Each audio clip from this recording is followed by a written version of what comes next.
Bonjour Maxence. Salut Lilou. C'est super de se retrouver au Salon Zen de Paris. Ouais, c'est sympa comme tout, ouais. Et puis ça, j'ai le dernier livre de Maxence entre les mains, qui est l'électroculture et énergie libre. Oui. Alors qu'est-ce que l'électroculture? Alors l'électroculture, c'est une vieille méthode, hein. Mine de rien elle a 250 ans bientôt, d'utilisation des forces électriques ou des forces magnétiques présentes dans l'environnement pour soutenir, stimuler, augmenter la croissance, le rendement, la santé des plantes.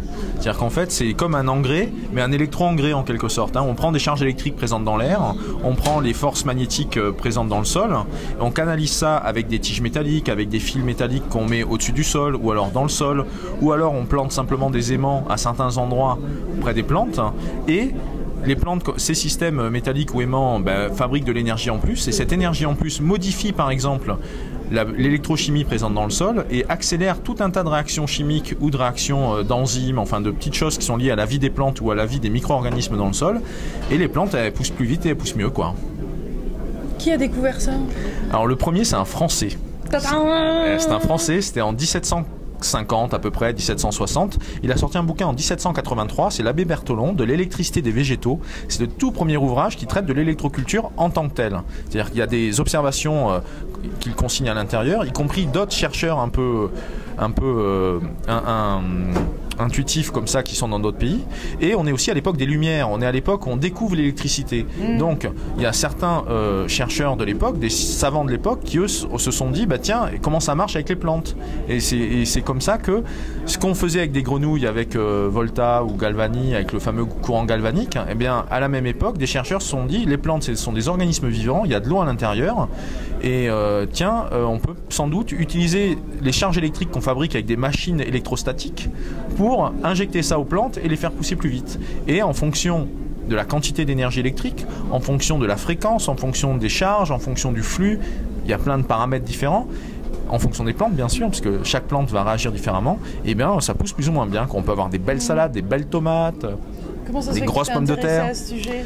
Alors moi, c'est un petit peu ma thématique, c'est l'électromagnétisme, ou en particulier le bioélectromagnétisme, c'est-à-dire l'électricité, le magnétisme et l'influence que ça a sur le vivant. Ça peut être une bonne influence, ça va être la médecine électromagnétique, ça peut être une mauvaise influence, ça va être la pollution électromagnétique, les antennes relais, les téléphones portables, les lignes à haute tension, le Wi-Fi, et puis ça peut avoir des effets sur les plantes, ça peut avoir des effets sur les animaux, ça peut avoir des effets sur les êtres humains. Et en l'occurrence sur les plantes, j'avais un petit peu de littérature scientifique sur le sujet qui commençait à s'accumuler, donc j'observais ça. Ça affecte les plantes aussi, tout ça. C'est ça, bien sûr. Il y a une expérience assez célèbre en fait qui a fait la une de la presse scientifique sur la question de la pollution des téléphones mobiles, par exemple. Ouais. C'est en 2007, on a une histoire avec des tomates justement qui ont été étudiées dans un labo à Clermont-Ferrand. Et donc ils ont étudié des tomates, ils les ont enfermées dans des petites cages métalliques qui étaient à l'abri des rayonnements électromagnétiques ambiants. Ils ont mis ça dans une grande boîte plus grande qui était isolée des rayonnements électromagnétiques ambiants. Ouais. Et ils ont mis à l'intérieur des rayonnements GSM à des niveaux de puissance identiques à notre environnement dans lequel on baigne au quotidien. Et il se trouve que la tomate, elle réagit quoi. Elle a ce qu'on appelle des protéines de stress qui apparaissent et qui correspondent. Le nom fait un petit peu peur, mais c'est juste c'est un terme chez les biologistes qui correspond au fait que l'organisme s'adapte en fabriquant des protéines qui lui permettent de compenser l'agression, le stress qui vient de l'extérieur. Ça peut être un stress lumineux, un stress acoustique, un stress froid, un stress chaleur. Et là, ce qui se passe, c'est que par rapport à un stress de type pollution électromagnétique, GSM, il y avait fabrication, apparition de protéines de stress dans l'ensemble de la tomate, quand bien même c'était uniquement une feuille qui était exposée. Et là, de l'avis des scientifiques qui ont fait l'étude, qui a fait la une des magazines spécialisés sur la biologie végétale, bien sûr, on avait des résultats clairs et sans équivoque. Et sur des plantes, donc on ne peut pas les accuser non plus d'être dans le psychosomatisme, quoi, en quelque sorte. Donc ça, c'est un exemple de démonstration d'études scientifiques récentes sur l'effet des forces électromagnétiques artificielles, là c'est le téléphone mobile, sur les plantes, et en l'occurrence sur les plantes de tomates. Mais à côté de ça, il y a des travaux des années 50, des travaux des années 30, c'était l'époque des pionniers de l'électroculture, parce que là on a parlé de l'abbé Bertholon il y a 250 ans. Ouais.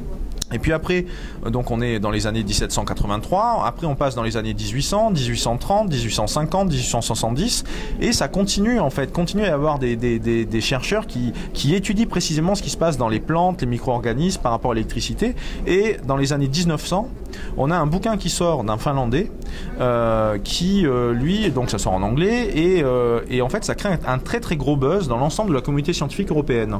Où lui, son truc, c'est de montrer que oui, si on installe un générateur électrique dans une petite cabane à côté d'un champ et qu'on met des cordes à linge, enfin des fils métalliques, on tire des fils métalliques 2 mètres au-dessus du sol, au-dessus des plants des rangées de tomates ou des rangées de fraises ou des rangées de salades, et bien là on a des salades plus belles, on a des salades plus vertes. Et donc ces expériences, il y a plein de photos dans le bouquin, ça crée un très très gros buzz. Et là, ça essaime en Pologne, en Russie, en Angleterre, en France aussi. Et en 1912, on a le premier congrès international d'électroculture qui a lieu en France, à Reims. Et puis après, il y a la Première Guerre mondiale, donc ça met un petit coup d'arrêt. Et là, on en est où ? Aujourd'hui, la pratique reste marginale aujourd'hui, mais il y a, à mon sens, une vraie renaissance de l'électroculture, parce qu'à la fois, on a, grâce à Internet, on a les expériences du passé qui sont numérisées. Les documents d'époque ressortent en version électronique, et donc, qu'on soit aux États-Unis, au Canada ou en Europe, en France en particulier, il y a des échanges d'informations par email entre les électroculteurs du dimanche, quoi, et puis ils s'envoient comme ça des documents que chacun a de son côté, soit des vieux documents d'époque qui étaient des papiers jaunis mais qui ont été scannés, et hop, ça permet de regarder ce qui se passe, ou, et ça, moi, c'est ce que je raconte aussi dans le bouquin avec la bibliographie à la fin, depuis les années 60, on a aussi les universités et les facultés qui, tous les ans, sortent des articles sur la magnétosensibilité des plantes ou l'électrosensibilité des plantes, au sens positif du terme. Le premier article, par exemple, sur la magnétoréception des plantes, la façon dont des modifications de l'environnement magnétique vont modifier la forme de la plante, vont modifier l'orientation de sa racine, vont modifier la longueur de la racine, ou des radicelles, vont accélérer ou ralentir, selon qu'on met un pôle nord ou un pôle sud.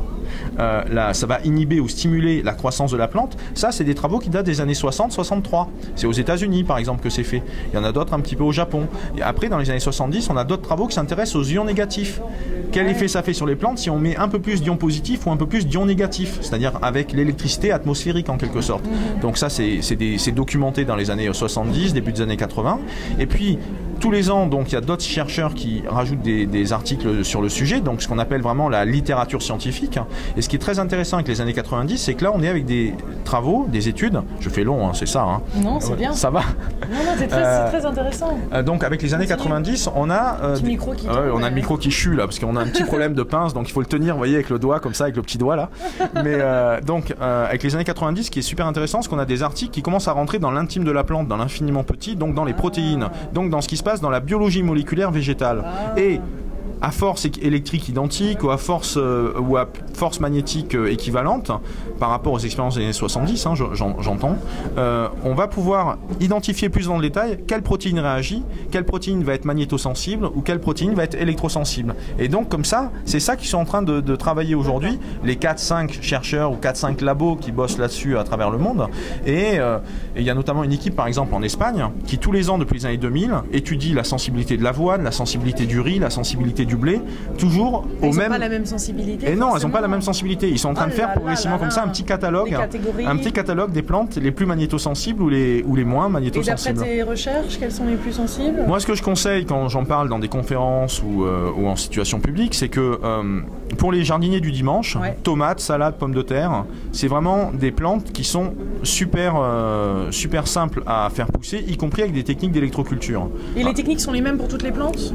Pas exactement. En fait, il faut voir l'électroculture comme une trousse à outils, avec différentes techniques possibles, et après on va picorer celles qui... C'est les mêmes. On expérimente encore. On peut expérimenter, mais là aujourd'hui, vraiment, on est en train de passer sur autre chose, quoi. C'est-à-dire que par exemple, il ne faut pas oublier que Lakowski, par exemple, avec la fameuse machine à soigner de Lakowski, il a commencé en 1900... Tu peux nous rappeler la machine ? Alors, Georges Lakowski, c'est un chercheur dans les années 1930-1925 qui avait créé une machine qui soignait les cancers par champ pulsé, champ électromagnétique pulsé. Mais les travaux originels de Lakowski, ceux qui sont à la source de la machine qu'il a fabriquée, c'est des anneaux métalliques basiques qu'il a posés autour des plantes. Il a soigné comme ça des tumeurs végétales. Ça, c'est en 1927. Il a fait des communications à l'Académie des sciences en 1927 à Paris. C'est des expériences qu'il faisait à la Pitié-Salpêtrière en 1927-1928. 1928. Okay, et simplement avec un anneau en cuivre qui était posé autour d'une plante. Ça, c'est un dispositif possible. C'est la fameuse histoire du circuit oscillant ou de l'anneau oscillant de Lakhovsky. Donc, ce circuit oscillant, c'est une option possible ou un outil possible, et par exemple, qui est très bien adapté pour les arbres fruitiers. On le pose autour d'un arbre, oui. On l'installe correctement, parce qu'il faut que ça soit correctement orienté par rapport au champ magnétique terrestre. Enfin bon, il y a 2-3 paramètres comme ça à ajuster, mais c'est pas très compliqué. Eh bien, on le laisse. C'est un système passif, ça entre en résonance avec les forces électromagnétiques ambiantes, notamment le champ magnétique terrestre, la façon dont l'énergie du soleil vient frapper l'atmosphère terrestre et modifier celle-ci et la faire fluctuer légèrement. Donc on est avec un champ qui fluctue. Et la structure métallique. Aussi en fonction des saisons. Exactement. Et là aussi, c'est en 70, il y a une expérience extrêmement intéressante qui a été faite par un type d'une fac aux États-Unis, un géophysicien qui a montré la notion d'arbre antenne. C'est-à-dire que l'arbre, le champ électrique d'un arbre, le potentiel électrique d'un arbre va varier en fonction des conditions extérieures et en fonction du cycle jour-nuit, du cycle des saisons et des tempêtes solaires et du cycle de la Lune. Voilà. Et il y a un niveau industriel, ça se fait ? Ça commence. En fait, on n'utilise pas forcément l'électroculture, mais si en fait on se dit que si on commence à envisager que les forces électromagnétiques, de jouer sur ces paramètres-là, et non pas par exemple sur les engrais chimiques, de jouer sur ces paramètres-là va permettre de modifier des choses dans la catalyse des protéines, dans la façon dont il se passe des réactions chimiques, des réactions biochimiques dans l'organisme végétal. Bien en fait, on peut le faire sur des graines. Et là, ce qu'on appelle l'électrosemence ou l'électrogermination. Ou on peut le faire aussi sur les déchets verts. Et dans ce cas-là, on fait de l'électrocompost. C'est-à-dire qu'on plante une tige métallique, c'est comme un paratonnerre potager en quelque sorte. On va planter une tige métallique au milieu d'un tas de compost. On sait qu'un compost, c'est une réaction chimique normale, de décomposition, de pourriture et ainsi de suite. Mais la présence de la tige métallique plantée, c'est en cuivre ou c'est en fer inoxydable, c'est planté dans le tas de déchets verts, ça draine des charges électriques que ça capte dans l'atmosphère et ça rajoute de l'énergie électrique locale auxquelles sont sensibles les bactéries, les micro-organismes. Toutes les réactions électrochimiques de décomposition sont modifiées par ce petit input, ce petit apport d'énergie en plus, ce coup de pouce quoi. Mais ce coup de pouce suffit par effet domino à accélérer la décomposition d'un compost. Voilà. Et il y a d'autres techniques que les ingénieurs utilisent aujourd'hui. Par exemple, pour dépolluer les sols, on plante c'est un peu comme des pelles à tarte. Vous voyez, on plante des pelles à tarte comme ça dans le sol. C'est des électrodes. On les plante comme ça dans le sol. On fait passer un courant entre les deux électrodes, entre les deux pelles à tarte qu'on éloigne de 50 mètres ou 100 mètres l'une de l'autre. Donc il y a un courant comme ça qui passe dans le sol. Et ce courant va attirer les métaux lourds, va attirer les molécules chimiques polluantes qui baignent le sol. Et comme ça va les concentrer dans une partie du sol. Et c'est beaucoup plus simple à dépolluer un sol. Ou au contraire, haute version, on va accélérer la façon dont vont se briser ces molécules, dont elles vont se décomposer. Donc ça dérange tout ça, non ? Déranger, je peux pas vous dire. En revanche, ce qui est sûr, c'est que c'est une nouvelle façon d'appréhender certains phénomènes et surtout ça marche. Et surtout, il y a simplement sur la littérature scientifique, depuis les années 60, on est à 50 ans d'articles scientifiques sur le sujet et tout est référencé dans l'ouvrage, bien sûr. Ça plaît pas beaucoup à Monsieur Langrée. Ah, ça, Monsieur Langrée, c'est dans les années 30 qu'il a torpillé l'électroculture. Parce que comme ça commençait à buzzer pas mal, par exemple, il y a eu un groupe de travail officiel en Angleterre. De 1918 à 1936, on avait l'Electroculture Committee. C'est un truc que personne ne connaît. L'Electroculture Committee, ils étaient officiellement chargés par le gouvernement britannique de mettre en place des fermes pilotes, des fermes expérimentales pour tester à grande échelle l'électroculture. Et parce que l'objectif, c'était de garantir les rendements. Et ils n'ont pas réussi à garantir les rendements puisque l'électroculture dépend des conditions atmosphériques. Par contre, ils ont eu plein d'observations qui ont continué à prouver que ça avait un effet. Mais c'est pas un effet obligé en quelque sorte. C'est ça. C'est pas stable. Non, c'est pas assez stable d'un point de vue industrie lourde, on va dire. D'accord. Voilà. Mais ce qu'il y a de certain, c'est que perso, c'est bon. Perso, c'est bon, oui. Alors donc donc quand même là, pas mal de connaissances là. Il y a suffisamment de connaissances ici pour commencer à démarrer. Ah ben oui, bien sûr, oui. Il y a plein de donc ce qui fait qu'aujourd'hui, on a des électro-jardiniers qui font ça dans leur potager. C'est très bien pour les cultures de tomates, pommes de terre, radis, concombres. Enfin voilà, il y a différentes catégories de légumes qu'on peut faire pousser chez soi. Je crois en tout cas. Et puis à plus grande échelle, on a aussi des exploitants agricoles qui commencent à s'y mettre. Il y a une expérience avec des champs de choux en Alsace que je relate, puisqu'on a quand même 2 gros pôles d'électroculture en France, un en Alsace et un en près de Bordeaux, quoi. C'est là où depuis 25 ans, près de Bordeaux, ça bosse pas mal et ça a fait des expériences, des observations sur l'efficacité de l'électroculture. Et au niveau de la qualité après du végétal, ce qui est assez intéressant, ou du fruit bien sûr, des plantes, on peut aussi, il y a un truc qui est intéressant, c'est que si vous avez des systèmes pour dynamiser l'eau, notamment avec des flashs lumineux ou avec des champs magnétiques pulsés ou avec des vortex, et bien cette eau que vous buvez qui est bonne pour votre santé, si vous arrosez vos plantes avec, c'est aussi très bien pour elles. Et donc là on fait de l'électro-arrosage ou du magnéto-arrosage. Ah, voilà. C'est bon là. C'est pas mal. Ouais, ça booste là. Ouais, mais c'est surtout qu'elles sont en bonne santé aussi. C'est-à-dire qu'il y a des choses qui ont été observées. Les petites bêtes, Si la plante est en bonne santé, son champ magnétique ou électromagnétique va être suffisamment renforcé pour éviter de faire venir des bestioles. Exactement. C'est délire, c'est presque pareil. Donc le prochain c'est pour les êtres humains? Mais il a déjà été fait sur le bouquin sur les humains, les êtres humains. C'était sur c'était l'énergie secrète de l'univers. Où je parle de médecine électromagnétique, où je parle de qigong, où je parle de comment on soigne les gens avec l'énergie des guérisseurs. Enfin, il y a toutes ces notions-là qui sont abordées à l'intérieur. Voilà. Tu as fait un autre livre la dernière fois dont on a discuté. Oui, sur le téléphone mobile. Là, c'était plutôt donc pareil, les différentes études scientifiques qui existent sur les effets sur les yeux, les effets sur la peau, les effets sur les enfants, comment ça marche le téléphone portable sur les femmes enceintes. Parce que ça, c'est vraiment crucial et faut vraiment avoir conscience de ça. Le téléphone mobile, le niveau de rayonnement fait que dans les 3 premiers mois, on a un risque de fausse couche qui est multiplié par 2 ou par 3. Donc, faut le rappeler. Donc, pas de téléphone mobile porté sur son permanence et notamment, bien sûr, pas d'appel téléphonique en grande quantité, notamment durant les 3 premiers mois de la grossesse, parce que sinon, bizarrement, ça tient pas, quoi. Enfin voilà, il y a plein de choses comme ça. Enfin, en tout cas, le risque est accru, quoi. Le risque de fausse couche se trouve être accru. Ça, c'est une étude qui date des années 2000, quoi, qui avait mis ça en évidence. Et il y a aussi, le Quinton, le sérum de la vie, où par rapport au Quinton, donc cette façon de soigner avec un extrait d'eau de mer qu'on va filtrer, qu'on mélange avec de l'eau douce et qu'on va faire boire aux personnes ou qu'on va injecter. Donc Quinton, il y a 100 ans, René Quinton, il y a une centaine d'années, avait des résultats assez prodigieux. Il a sauvé la vie de quantité de personnes durant 60 ans. Et là, mais c'était resté un peu une connaissance en noir et blanc, quoi, le Quinton. Donc là, on a fait un travail où je suis allé voir des gens qui aujourd'hui font du Quinton.